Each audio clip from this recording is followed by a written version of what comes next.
dan perbaikilah tingkah lakumu dan perbuatanmu. Tuhan memberkati pembacaan firman-Nya. Ayat firman Tuhan ini benar-benar sangat personal ya untuk bangsa Israel, dan Allah memakai nabi yang suka menangis yang bernama Yeremia untuk membawakan berita apa yang di dalam hati Allah, bahwa Allah katanya ya akan memberikan malapetaka kepada orang yang tidak bertobat, dan sebaliknya Allah akan memberikan keberuntungan kepada orang yang mencintai Tuhan. Dan itu ada di dalam firman Tuhan. Bahkan Tuhan berkata di sini ya, aku hendak mendatangkan keberuntungan yang kujanjikan itu kepada mereka, tapi sayang kali mereka jahat. This is the heart of God. Artinya apa? Tuhan akan memberikan ketidakberuntungan kepada orang yang ogah dengan Tuhan, tapi Tuhan akan memberikan keberuntungan kepada orang yang mencintai Tuhan. Dan oleh karena itu, mari kita jemaat semuanya jangan stagnan begitu saja di dalam iman kekristenan kita. Nah, ingat, Allah itu menciptakan manusia, sasarannya adalah membawa kemuliaan bagi Tuhan. Hanya itu. Tuhan ciptakan Pak Tobing ya, Tuhan ciptakan Inang Sintua dari Jakarta ya, Tuhan ciptakan saya, Tuhan ciptakan Bapak Ibu. The goal, tujuannya adalah supaya kita ini memuliakan nama Tuhan, supaya kita ini memuji-muji nama Tuhan, bukan hanya lewat mulut kita, tetapi lewat kita melihat, lewat kita berbuat, lewat kita bersikap, lewat kita memancarkan arti hidup kita. Seluruh oknum yang ada dalam hidup kita, you are to glorify God. Hanya itu tujuan Allah menciptakan kita. Tapi apa yang terjadi? Manusia yang diciptakan seturut dengan gambar Allah ini. Gambar Allah itu apa?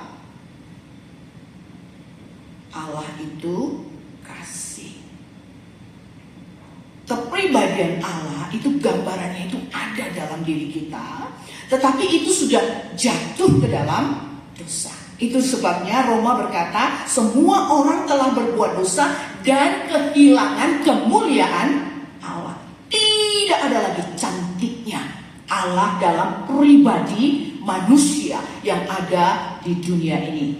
Siapapun itu, mau pendeta, mau sintua, mau pastor, mau presiden, mau apapun kita di dunia ini, yang namanya manusia, all have sinned and come short of the glory of God.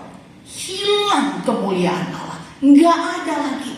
Semua itu hanya, kalaupun ada orang Kristen di dunia ini, sampai dia mengetahui siapa itu Yesus, maka dikatakan kekristenan kita itu hanya casing.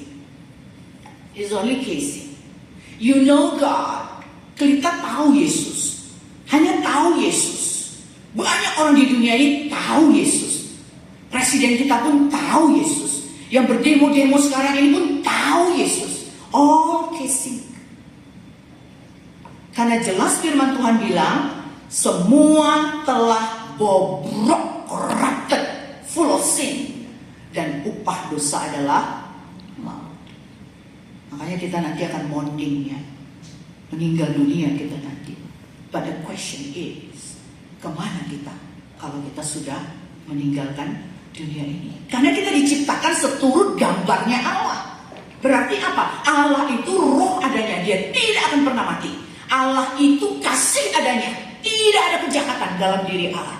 Dan gambaran itu ada dalam diri kita, tetapi itu sudah hilang kemuliaannya. Yang ada hanyalah melakukan kejahatan after kejahatan. Karena itu Tuhan kesal. Dan ini terlihat dengan bangsa Israel. Sehingga Yeremia katakan kepada orang Israel, bukan hanya orang Israel, kita saat ini, bahwa manusia jahat adanya, tidak mau bertobat, tidak mau percaya kepada Tuhan, tidak mau dengan Allah, tidak mau peduli dengan nyawanya, aku akan memberikan kecelakaan, penderitaan. Tapi sebaliknya, orang yang bertobat, yang beriman, aku akan beri keberuntungan.